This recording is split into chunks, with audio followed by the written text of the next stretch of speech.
Хузайфа радиаллаху анху былай дейді: біз Мәдинада бір қорғанның көлеңкесінде отырғанбыз. Пайғамбарымыз болса бір шатырдың үстінде отырған еді. Сол сәтте Алла елшісі жоғарықтан бізге қарап тұрып: сендерді жұмыстарыңа қандай мәселе жібермей тұр деп сұрады. Біз: сөйлесіп отырмыз дедік.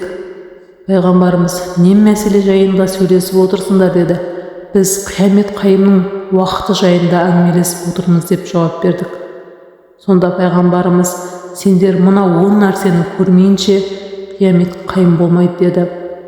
Біріншісі, Хазіреті Мұхаммедтің, оған Алланың салауаты мен сәлемі болсын, жер бетіне пайғамбар болып жіберілуінің өзі ақыр заманның алғашқы белгісі.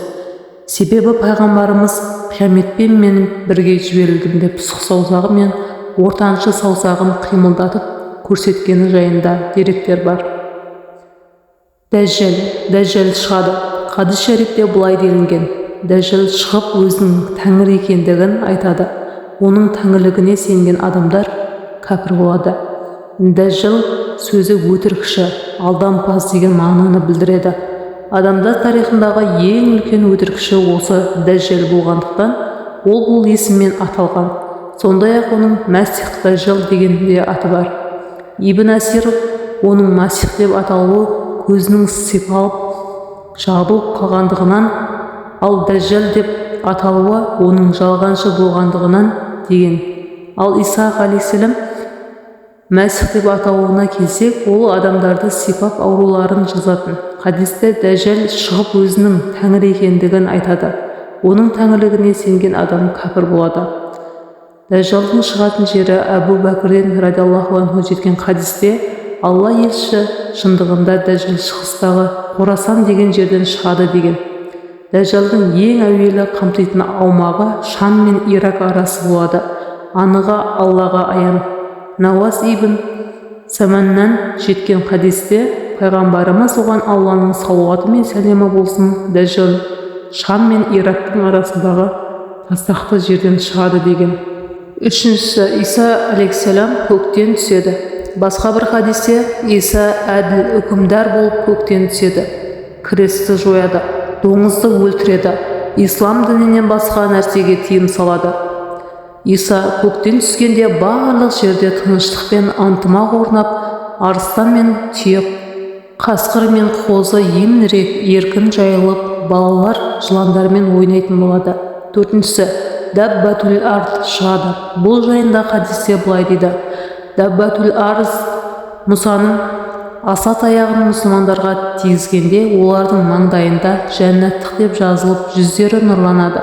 Ал кәпірлерді Сүлеймен пайғамбардың мөрімен соққанда олардың маңдайында жаһаннамдық деп жазылып, жүздері қарайып кетеді.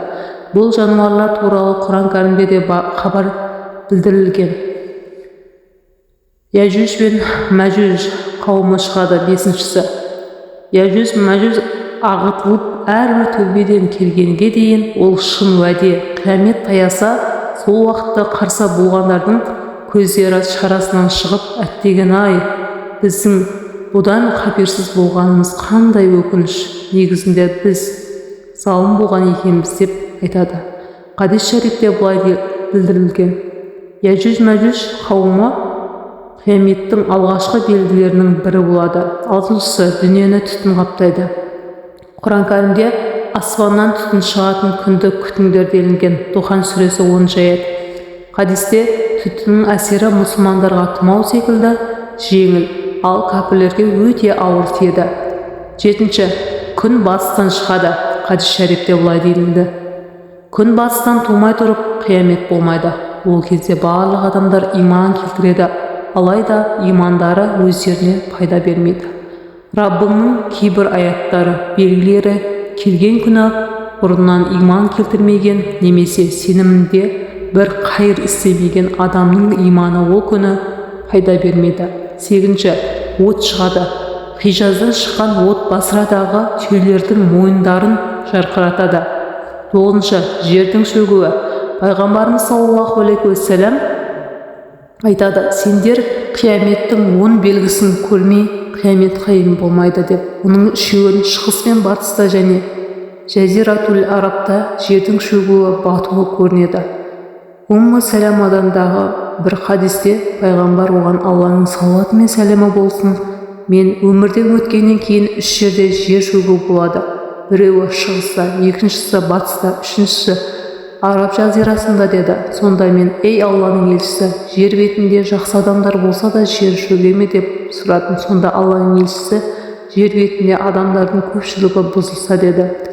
Хадис шәрифте былай делінген: шығыс пен батыста және Жазиратул Арабта жердің шөгуі батуы көрінеді. 10-шысы Қағба құлатылады. Хадисте былай делінген: қара нәсілді адам Қағбаны құлатады. Дәл қазір оның қара қолдарымен Қағбаның тастарының бірінде бұзып жатқанын көріп тұрғандаймын.